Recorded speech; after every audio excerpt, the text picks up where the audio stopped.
This is Plant-Based Briefing.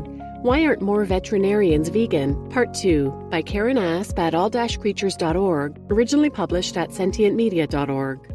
And I'm Marian Erickson, and this is the curated content plant-based podcast where I narrate with permission a variety of articles on plant-based and vegan living. I publish an episode every weekday and keep it to about 10 minutes or less, and this article was longer than that, so I split it into 2 parts. Part 1 was yesterday, so please go back and listen to that first if you haven't already, and then jump back here for Part 2. So now let's get to today's plant-based briefing.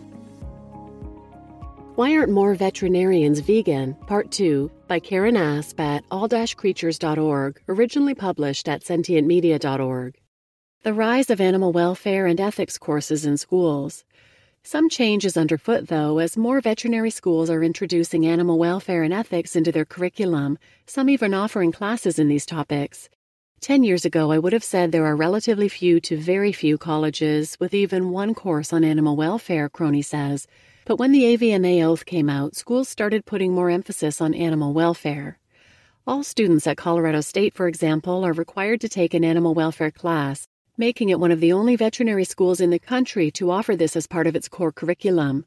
Topics include everything from zoo animal welfare to foie gras production, along with welfare being an essential aspect of a veterinarian's obligations. Yet, classes do not have animal rights guest speakers or lectures dedicated to veganism, something Desara does not believe veterinary schools bear a responsibility to teach. Being a vegan or meat eater does not make you a better veterinarian, she says. But she does believe animal welfare, which dovetails with animal rights, should be an integral part of the education, which can then help veterinarians decide whether a plant-based diet is best for them. While animal welfare is one thing, animal ethics is another, and that is one topic schools are not addressing as well, something Crony hopes will change as animal ethics drives her classes. There is a subjective notion of what's good and what's less good, so how do you determine what's the right and wrong treatment of animals, she says. Science can answer many useful questions, but it can't answer the questions challenging us today. Her classes explore major philosophies relating to the ethical treatment of animals, and veganism and speciesism are part of that discussion. Yet rather than teaching students to take a specific stance, she encourages them to examine issues objectively. I don't teach students what to think, but how to think, she says. For instance, when it comes to issues about eating animals, they examine why people eat meat, what the arguments are for eating and not eating animals, whether it's right to raise animals for food, whether animals feel pain, whether there are degrees of sentience, and whether it is ethically consistent to say you care about animals and their welfare and then eat them. Teaching these topics is not easy, and they can often cause tension among the staff. These issues come at the expense of things that are critically important to the practice of veterinary medicine, which is why some veterinary schools have limited or no dedicated coursework on these topics, Crony says. These topics also challenge what many of the veterinary teaching staff have been taught, and many staff members become defensive when their long-held beliefs are questioned. Resistance is also real in the veterinary community. Just ask Richard Pitcairn, DVM, PhD, Arizona-based veterinarian, and author of Dr. Pitcairn's Complete Guide to Natural Health for Cats and Dogs, who hosts a yearly conference for veterinarians where all food is vegan. Some will not attend anymore because of it, he says. Others, however, have changed their diet as a result. So, should veterinarians be vegan? While it is important to examine the role a veterinarian's education may play in shaping his or her philosophies, there's an even more pressing question, and that is whether veterinarians have a professional responsibility to be vegan. If they have sworn to protect animals, should they be eating animals? When statistics show that 97 to 99% of the meat in the U.S. diet comes from factory farms, where animals endure a lifetime of suffering? This controversial question does not have an easy answer.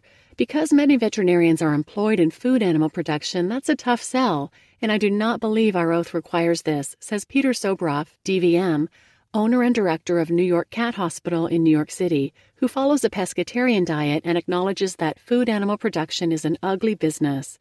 Quote, veterinarians are doing their best to ensure the health and well-being of those animals, but there is only so much you can say because these animals are still on their way to slaughter, unquote. Yet for some, the cognitive dissonance and disassociation is alarming, which is why Laverdure de Netz recently penned an open letter to veterinarians asking them why they are not vegan. I wanted to remind them of what I consider are the obligations not just to companion animals, but all the animals they swore to protect, she says. Of course, diet is an individual choice, and nobody can tell anybody else what to eat, something Ward recognizes. But regardless of what they put on their plate, he wants veterinarians to be a louder voice for those who cannot speak, especially animals in factory farms. It is our moral and professional responsibility to speak for all animals, he says, adding that he has had veterinarians call him a quack because he is challenging the notion of killing animals for food. Quote, "These animals deserve to be treated compassionately and humanely, something most of the world agrees with, and in being better stewards of animal welfare, veterinarians should only condone the humane treatment of animals," unquote. The same goes when veterinarians are tasked with inspecting factory farms, only to report that the animals are doing well. Consumers are being sold this romantic vision of small family farms where animals are frolicking, but that's disconnected from reality, Ward says. We are stuck with this legacy of food animal production that has morphed into this inhumane factory farming scheme, and that needs to change. If veterinarians continue to turn a blind eye to the abuse factory-farmed animals suffer and not only support but also allow these practices to persist, they may be risking their credibility. The public will wonder if they can trust veterinarians anymore, Ward says. Instead, he suggests that veterinarians start asking questions like if animals feel pain, what the emotional ability of animals is, and how their welfare is being preserved, even how to make factory farming more humane. If every vet can say they're treating cows, pigs, and chickens the same way they're treating cats and dogs, if every vet could say that every animal killed for food is treated just as compassionately as every dog and cat, we'll have raised the bar of humane treatment to an astronomical level, he says.